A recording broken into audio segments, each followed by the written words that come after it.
ఆనంది మూడో భాగం. అమ్ము చేతిని పట్టుకుని కిందకి వచ్చాడు. అమ్ము కూడా గౌతమ్ చేతిని వదల్లేకపోయింది. తర్వాత తన ఫ్రెండ్స్కి పరిచయం చేశాడు. అమ్ము మైండ్ కాసేపు అయినా డైవర్ట్ అవ్వాలని. అందులో ఒకడు, మీరు చాలా లక్కీ సిస్, వీడు చాలా మారాడు మీ వల్ల అని అన్నాడు. కానీ అమ్ము అది విన్నా పట్టించుకోలేకపోయింది. గౌతమ్ అమ్ము ఎక్కడ వింటుందో అని వాడి కాలు తొక్కాడు. అమ్ము మాత్రం ఒకచోట కూర్చుని ఏదో మాట్లాడుతూ నవ్వుతున్న వేదు సుష్మల్నే చూస్తుంది. అది గమనించిన గౌతమ్ అమ్ముని తీసుకెళ్లి ఒకచోట కూర్చోబెట్టి జ్యూస్ ఇచ్చాడు. అమ్ము అది తీసుకుని తాగుతూ ఉంది. ఏమైంది అమ్ము అని లాలనగా అడిగాడు. నాకు చాలా ఏడుపొస్తుంది గౌతమ్ అని అంది కళ్ళ నిండా నీళ్లతో. ఎందుకురా అని కంగారుగా అడుగుతూ చైర్ పక్కకి వేసుకున్నాడు. తెలీదు, ఏదో దిగులు వస్తుంది. నేను రూమ్కి వెళ్ళిపోతా గౌతమ్ అంది. సరే వెళ్ళు, కానీ ఒకటి గుర్తుపెట్టుకో అమ్ము, గతాన్ని తలుచుకుంటూ మనం కూడా అక్కడే నిలిచిపోకూడదు అన్నాడు. అలాగే అన్నట్టు తల ఊపి పైకి లేచింది. నిన్ను అక్కడ వదిలేసి వస్తానని తను లేచాడు. ఇద్దరు మౌనంగా నడుస్తూ ఉన్నారు. ఎలా పాడాను చెప్పనే లేదు అన్నాడు నవ్వుతూ. బాగా పాడావు. నువ్వు మ్యూజిక్ నేర్చుకున్నావా అని అడిగింది. చాలా రోజుల కిందట అని అన్నాడు. అంతలో రూమ్ వచ్చేసరికి తను లోపలికి వెళ్ళింది అమ్ము. గౌతమ్ కూడా సంగీత్కి వెళ్ళి అక్కడ ఫ్రెండ్స్తో మాట్లాడుతూ ఉన్నాడు. మరుసటి రోజు ఉదయం కొన్ని పూజలు ఉంటే అవి చూసుకుని సాయంత్రం మెహందీ ఫంక్షన్ పెట్టుకున్నారు. అమ్ము కూడా కొద్దిగా నవ్వుతూ ఉంది. ఆ నెక్స్ట్ డే పెళ్ళి. ఆ రోజు పెళ్లి కొడుకు పెళ్లి కూతురు చేశారు. ఆ తర్వాత రోజు పెళ్లి. పెళ్లిపీటల మీద కూర్చుని ఉన్నాడు గౌతమ్. తన కళ్ళల్లో ప్రపంచాన్ని జయించినంత ఆనందం ఉంది. ఆ కొద్దిసేపటికి అమ్ముని తీసుకొచ్చారు. తెరచాటున తొంగి చూడ్డానికి ప్రయత్నిస్తున్న గౌతమ్ని చూస్తే నవ్వు వస్తుంది అందరికీ. అది గమనించి సైలెంట్గా కూర్చున్నాడు. జీలకర్ర బెల్లం పెట్టుకున్నారు. ఎప్పటికీ నీ కళ్ళల్లో నీళ్లు రాకుండా చూసుకుంటా అమ్ము అని మనసులోనే అనుకున్నాడు. అడ్డుతెర తీశాక చూశాడు అమ్ముని. గంధం కలర్ చీర విత్ మెరూన్ బోర్డర్ చాలా అందంగా ఉంది. ఇద్దరినీ పక్కపక్కనే కూర్చోబెట్టారు. నెక్స్ట్ ఒక్కో తంతు కానిస్తూ మాంగళ్యదాన చేయించారు. తాళి తన మెళ్ళలో పడుతుంటే నీళ్లు తిరిగాయి అమ్ము కళ్ళలో. ఆ తడి గౌతమ్ కళ్ళ నుండి అమ్ము వీపుపై పడ్డాయి. మెల్లగా ఒక్కో తంతు కానిచ్చి చివరగా అప్పగింతలు జరిగాయి. అమ్ము ఏడుస్తూ నిరంజన్ గారి వైపు చూసింది. ఆయన కూడా కంటతడితో ఉన్నారు. ఆయన హత్తుకుని ఏడుస్తున్న అమ్ము భుజంపై చేయి పడింది. చూస్తే గౌతమ్. ఏంటి అమ్ము, చిన్నపిల్ల ఏడుస్తున్నావు? నువ్వేమైనా వేరే గ్రహానికి పోతున్నావా? లేదు కదా, ఇదే ఊర్లోనే ఉంటావు. నీకెప్పుడు కావాలో ఏ వేల్లో చూడాలనుకుంటే ఆ వేల్లో నిన్ను తీసుకెళ్తా. కానీ ఇలా ఏడ్చి మావయ్యని బాధ పెడతావా చెప్పు అన్నాడు లాలనగా గెడ్డంపై చేవేసి చెప్తూ. నిరంజన్ గారు చాలా సంతోషంగా ఫీల్ అయ్యారు. అందరూ సంతోషంగా అమ్ముని అత్తారింటికి సాగనంపారు. అత్తారింట్లో గృహప్రవేశం చేయడానికి నిల్చుంది అమ్ము. తనకి వదిన వరుసయ్యేవారు ఒకరు అడ్డు వచ్చి పేలు చెప్పమంటున్నారు. అమ్ము తలదించుకుని నిలబడింది. గౌతమ్ అమ్ము పరిస్థితి అర్థం చేసుకుని, నేను నా భార్య అమూల్య వచ్చాము అన్నాడు. నేను మా ఆయన గౌతమ్ వచ్చాము అంది అమ్ము చిన్నగా. అమ్ముకి తోడుగా ఆది వచ్చాడు. ఆ తర్వాత ఆరతి ఇచ్చి లోపలికి గృహప్రవేశం చేయించారు. ఇద్దరి చేత పూజ చేయించి అందరికీ నమస్కారం చేశారు. ఆ తర్వాత అమ్ముని ఒక రూంలో వెళ్ళమన్నారు. అమ్ము ఇబ్బందిగా చూస్తూ వెళ్ళింది. గౌతమ్ తన తల్లి దగ్గరికి వెళ్ళి, అమ్మ నేను అమ్ము దగ్గరే ఉంటాను అని అన్నాడు. అలాగే వెళ్ళు అన్నారు ఆవిడ. గౌతమ్ అమ్ము వెంట లోపలికి వెళ్ళాడు. అమ్ము అక్కడే బెడ్ మీద దిగులుగా కూర్చుంది.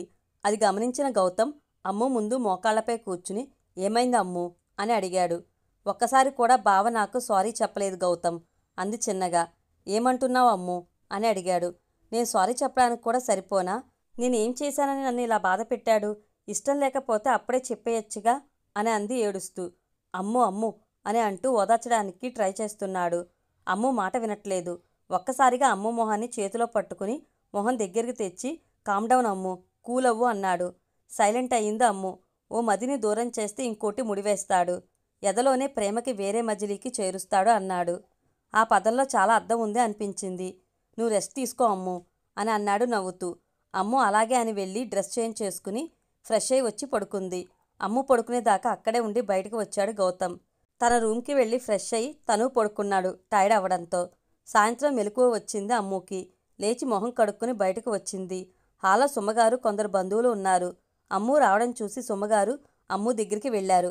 కాఫీ తాగుతావా అమ్ము అని అడిగారు. వద్దత్తయ్యా అంది మొదటిసారి. ఆవిడ ఆనందంగా ఉండు తల్లి అని వెళ్ళి కాఫీ తీసుకొచ్చారు. అమ్ము ఇబ్బందిగా చూస్తుంటే, తీసుకోమ్మా, నేను నీకు అమ్మలాంటి దాన్నే అన్నారు. అమ్ము నవ్వుతూ ఆవిడని హత్తుకుని, థ్యాంక్ యూ అత్తమ్మ అంది నవ్వుతూ.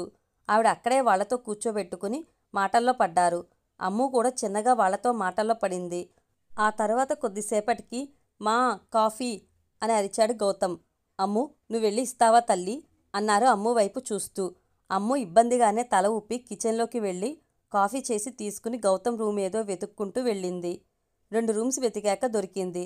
అక్కడ బెడ్ మీద పడుకుని అటు ఇటు దొల్లుతూ మా కాఫీ అని అంటూ ఉన్నాడు గౌతమ్. అమ్ముకి నవ్వు వచ్చింది.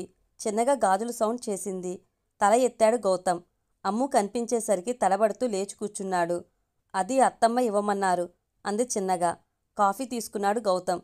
చేతిలో పట్టుకుని కూర్చున్నాడు. అమ్ము దించిన తల ఎత్తలేదు. ఎలా ఉంది అని అడిగింది కొద్దిసేపటికి. బాగుంది అన్నాడు చిన్నగా. మీరింకా తాగనే లేదు అంది అమ్ము నవ్వుతూ తలెత్తి. తడబడ్డాడు గౌతమ్. నవ్వుతూ కిందకు వెళ్ళింది అమ్ము. ఆ రోజు నైట్ అందరూ డిన్నర్ చేసి పడుకున్నారు. తన ఆఫీస్లోనే పనిచేసే వేదిని అన్ఫిట్ అని చెప్పి వేరే కంట్రీ పంపించాడు. తనతో పాటు సుష్మా, శ్రీధర్, భాగ్య కూడా వెళ్ళిపోయారు. ఆ విషయం కూడా అమ్ముకు తెలియనివ్వలేదు. నెక్స్ట్ డే ఈవినింగ్ రిసెప్షన్ పెట్టుకున్నారు. అమ్ముకి ఒక ఫుల్ హెవీ డిజైన్ శారీ ఇచ్చి రెడీ అవ్వమన్నారు. అది చూడగానే అమ్ము ఫ్యూజులు పేలిపోయాయి. దాని వంకే దీనంగా చూస్తూ కూర్చుంది. అమ్ము రెడీ అయిందా లేదా చూద్దామని వచ్చిన గౌతమ్కి డల్గా కూర్చున్న అమ్ము కనిపించింది. తను అలా డల్గా ఉండేసరికి ఏమైందో అని కంగారుగా వెళ్ళాడు. ఎందుకు అమ్ము ఇంకా రెడీ అవ్వలేదు అని అడిగాడు. అది సారీ, చాలా హెవీగా ఉంది, క్యారీ చేయలేను అంది చిన్నగా. ఊపిరి పీల్చుకుని సరే ఉండు, వేరేది వేసుకుందువు అని వెళ్ళి వేరే లెహంగా తెచ్చి ఇచ్చాడు. అమ్ము అది తీసుకుంది. గౌతమ్ బయటికి వెళ్ళాడు. అమ్ము త్వరగా రెడీ అయ్యి బయటకు వచ్చింది. తర్వాత రిసెప్షన్ జరిగే ప్లేస్కి వెళ్ళారు. అక్కడ అంతా చాలా బాగా డెకరేట్ చేసి ఉంచారు. చుట్టూ ఉన్న పూలు, పచ్చదనం చూస్తూ ఉంటే మనసుకి చాలా ప్రశాంతంగా ఉంది. మెల్లగా గౌతమ్, అమ్ము ఇద్దరు కలిసి స్టేజ్ మీద కూర్చున్నారు. పెద్ద పెద్ద బిజినెస్ వాళ్ళు వచ్చి విష్ చేసి వెళ్తున్నారు. అందర్నీ చిరునవ్వుతో పలకరిస్తున్నారు గౌతమ్, అమూల్యలు. ఆ తర్వాత అందరూ డిన్నర్ చేసి ఇంటికి స్టార్ట్ అయ్యారు. ఇంటికి వెళ్ళగానే అమ్ముని మళ్ళీ త్వరగా రెడీ అవ్వమని ఒక తెల్ల చీర ఇచ్చి వెళ్ళారు. అది ఎందుకో అమ్ముకు అర్థం అవడానికి టైం పట్టింది. మరో పక్క గౌతమ్కి చాలా టెన్షన్గా ఉంది. అమ్ము ఎక్కడ ఏమనుకుంటుందో అని. కానీ తప్పక రెడీ అయ్యి వాళ్ళ అమ్మ వెళ్ళమన్న రూమ్కి వెళ్ళాడు. అక్కడ బాల్కనీలోకి వెళ్ళి నిలుచుని ఆకాశాన్ని చూస్తూ ఉన్నాడు. ఇక్కడ అమ్ము చీర కట్టుకుని కూర్చుంది. సుమగారు వచ్చి పాల గ్లాస్ ఇచ్చి గది వరకు తీసుకెళ్లి వదిలేసి వచ్చారు. అమ్ము గుండెలో ఏదో అలజడి రేగుతుంటే దానిని అదుపులో పెట్టుకోవడానికి ప్రయత్నిస్తూ లోపలికి వెళ్ళింది. అక్కడెక్కడ గౌతమ్ కనిపించలేదు. ఎక్కడికి వెళ్ళాడు అని వెతికే ప్రయత్నం చేయలేదు. సైలెంట్గా బెడ్ మీద కూర్చుంది. కొద్దిసేపటికి రూమ్కి వచ్చాడు గౌతమ్. అమ్ముని చూసి దగ్గరికి వెళ్ళాడు. అది గౌతమ్ అని చెప్పబోతుంటే పర్లేదమ్ము, నువ్వు ఇక్కడ బెడ్ మీద పడుకో, నేను బాల్కనీలో పడుకుంటా, నీకు కావాల్సినంత టైం తీసుకో అని షెల్ఫ్ నుండి బెడ్షీట్ తీసుకుని బాల్కనీలోకి నడిచాడు. అమ్ము వెళ్తున్న గౌతమ్నే చూసి బెడ్ మీద పడుకుంది. బయట బాల్కనీలో తారలను చూస్తూ మెల్లగా నిద్రలోకి జారుకున్నాడు గౌతమ్. తెల్లారి త్వరగా మెలకు వచ్చింది గౌతమ్కి. లేచి రూంలోకి వెళ్ళాడు.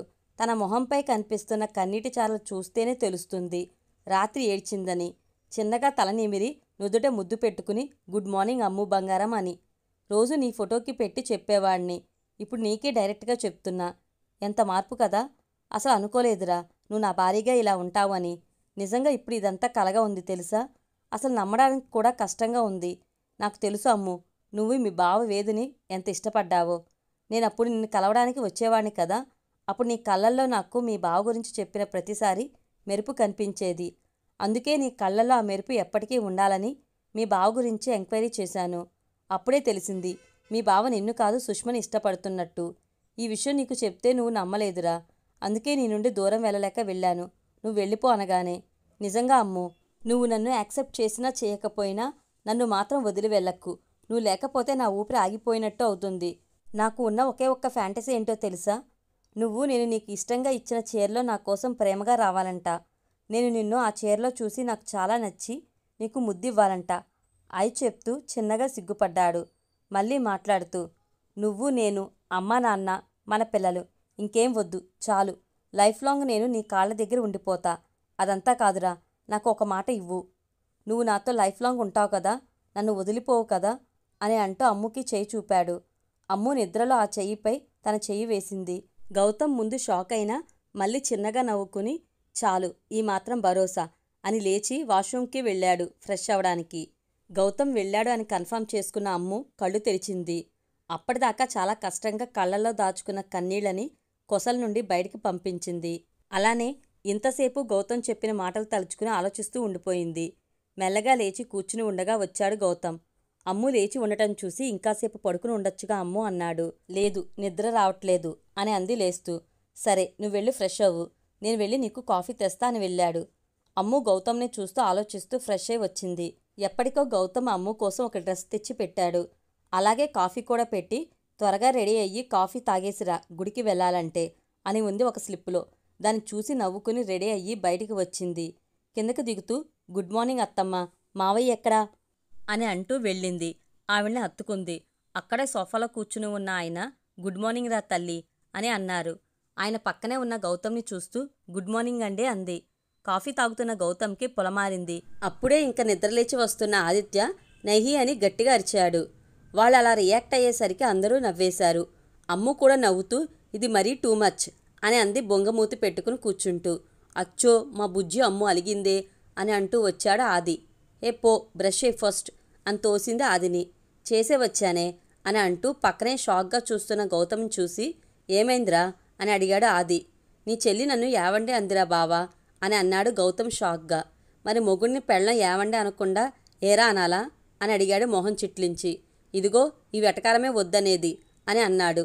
అబ్బా మీరు మళ్ళీ గొడవ పడండి కానీ ముందు నువ్వు అమ్మాయి గుడికి వెళ్ళండిరా అన్నారు సుమగారు. అలాగే మా అని అంటూ లేచాడు గౌతమ్. అమ్ము శేఖర్ గారికి సుమగారికి నమస్కారం చేసి బయటికి నడిచింది గౌతమ్ వెంట. వెళ్తున్న వాళ్ళని చూస్తూ వీడి మొహంలో ఈ ఆనందం చూసి ఎన్ని రోజులు అయిందిరా అన్నారు శేఖర్ గారు ఆనందంగా. రోజులు కాదు మామ, నెలలు అను. అక్కడైతే వీడు మనిషిలా లేడు అసలు. గది మొత్తం అమ్ము ఫోటోలు పెట్టుకొని ఎటు చూసినా అమ్ము కనిపించేలా పెట్టుకున్నాడు అని అన్నాడు ఆది ఎమోషనల్ అవుతూ. సరేలేండి, ఇప్పటికైనా వీడి జీవితంలో ఆనందం వచ్చింది అని అంటూ ఆదికి కాఫీ ఇచ్చారు సుమగారు. అబ్బా అత్త నువ్వు కేక, నాకు ఎప్పుడు ఏం కావాలో అమ్ము అండ్ నువ్వు మాత్రమే బాగా తెలుసుకోగలరు అని అన్నాడు నవ్వుతూ. ఆవిడ నవ్వుతూ అక్కడే కబుర్లు చెప్పుకుంటూ కూర్చున్నారు. కారులో గుడికి వెళ్తున్న గౌతమ్ మోహన్లో ఆనందం స్పష్టంగా కనిపిస్తుంది. తనని గమనించి గౌతమ్ అని పిలిచింది. అబ్బా అమ్ము, నువ్వు కూడా గౌతమ్ ఏంటి, నందు అని పిలవచ్చుగా, గౌతమ్ నంద అని అంత పెద్ద పేరు ఉంది అని అన్నాడు గారంగా. చిన్నగా నవ్వుతూ నందు అని అంది చాలా చిన్నగా. అది వినిపించినా వినపడినట్టే ఏమన్నావు అని అడిగాడు పెదాల చాటున నవ్వు దాచేసి. గౌతమ్ పెదాల చాటున అల్లరిగా ఉన్న నవ్వు కనిపించగానే గుండె జల్లుమంది అమ్ముకి. సైలెంట్గా కిటికీల నుండి బయటకు చూస్తూ కూర్చుంది. ఒక 10 నిమిషాలకి గుడి ముందు కారు ఆపాడు. కారు దిగిన అమ్ము గుడి చూసి ఆశ్చర్యపోయింది. నేను ఈ గుడికి రెగ్యులర్గా వస్తానే అని అనుకుంటూ ఉండగా కార్ పార్క్ చేసి వచ్చాడు గౌతమ్. ఇద్దరూ కలిసి గుళ్ళోకి వెళ్లారు. అమ్ముకి మనసంతా చాలా ప్రశాంతంగా అనిపించింది. దర్శనం చేసుకోవడానికి వెళ్లారు. పూజారి గోత్రనామాలు అడిగితే భరద్వాజ గోత్రం, అమూల్య గౌతమ్ నందన్, సుమశ్రీ చంద్రశేఖర్ అని చెప్పింది. పూజారి అర్చన చేయడానికి వెళ్లారు. గౌతమ్ ఆశ్చర్యంగా చూస్తూ ఉండటంతో అతన్ని కదిలించి ఏమైంది నందు అని అడిగింది చిన్నగా. ఈ విషయాన్ని నీకెలా అని అంటున్న గౌతమ్తో అత్తమ్మ చెప్పింది అంది నవ్వుతూ. గౌతమ్ కూడా చిన్నగా నవ్వి నమస్కారం చేసుకున్నాడు. ఆరతి తీర్థం తీసుకున్నాక పక్కనే నుదుటిన కుంకుమ లేకుండా ఉన్న అమ్ముని చూసి పూజారి గారు, అమ్మ నుదుటిన కుంకుమ లేకుండా ఉండకూడదు తల్లి అని గౌతమ్ వైపు తిరిగి, బాబు నువ్వు ఈ కుంకుమ పెట్టు, స్వామివారికి కుంకుమార్చన చేసిన కుంకుమ ఇది అన్నారు. గౌతమ్ కాస్త భయంగా అమ్ము వైపు చూసి కుంకుమ తీసుకున్నాడు. చిన్నగా వణుకుతున్న చేతులతో అమ్ము నుదుట వరకు తెచ్చి 1 నిమిషం ఊపిరి బలంగా తీసుకుని అమ్ము నుదుటిన పెట్టాడు. అమ్ము కళ్ళు మూసుకుంది. తన కళ్ళల్లో నుండి నీళ్లు చెంపలపై రాలాయి. గౌతమ్ తలదించుకుని మనసులోనే బాధపడ్డాడు, తనకి ఇష్టం లేకుండా పెట్టినందుకు. ఆ తర్వాత బయటికి వచ్చి అక్కడే కూర్చున్నారు. అమ్ము చుట్టూ చూస్తూ ఉంది. మనసుకి చాలా ప్రశాంతంగా ఉంది. తన్నంత ప్రశాంతంగా చూసిన గౌతమ్ చిన్నగా అమ్ము అని పిలిచాడు. ఆ అని గౌతమ్ని చూసింది. అది సో అని చెప్తూ ఉండగా, నాకు ఆకలేస్తుంది గౌతమ్, వెళ్దామా అని అడిగింది క్యూట్గా ఫేస్ పెట్టి. అయ్యో పద అని లేచాడు. నేను అప్పుడే అనుకున్నాను ఇంకో గ్లాసు మిల్క్ ఇచ్చుంటే బాగుండేది అని అంటూ ముందు వెళ్తున్నాడు. అమ్ము నవ్వుతూ తన వెనకే వెళ్ళింది. తొందరగా అమ్ముని తీసుకుని కారు ఎక్కేసి స్టార్ట్ చేశాడు. ఒక హోటల్ ముందు కారు ఆపి తనని లోపలికి తీసుకెళ్లాడు. అమ్ము కూడా నార్మల్గా వెళ్ళింది. తనకిష్టమైనవన్నీ ఆర్డర్ చేసి తెచ్చి ముందు పెట్టాడు. తిను అమ్ము, ఆకలి అన్నావు కదా అని అమ్ము తినకుండా ఊరికే ఉన్న అమ్ముని చూస్తూ, అది నా చెయ్యి కాస్త నొప్పి అయ్యింది, నువ్వు తినిపించవా అని అడిగింది తలదించుకుని. గౌతమ్ ముందు షాక్ అయినా అమ్ముకి నొప్పి అని తెలిసి కంగారుగా, అయ్యో ఏమైంది, ఎక్కడ నొప్పిగా ఉంది అని అంటూ చేయి తీసుకున్నాడు చూడ్డానికి. అబ్బా మళ్ళీ చూద్దూలే నందు, నాకు ఆకలి వేస్తుంది, ఫుడ్ పెట్టు అని అంది కాస్త విసురుగా. అంతే, టక్కున చెయ్యి వదిలేసి ఫుడ్ తీసుకుని తనకి తినిపించడం స్టార్ట్ చేశాడు. అమ్ముకి చాలా హ్యాపీగా అనిపించింది. గౌతమ్ని చూస్తూ తింటుంది.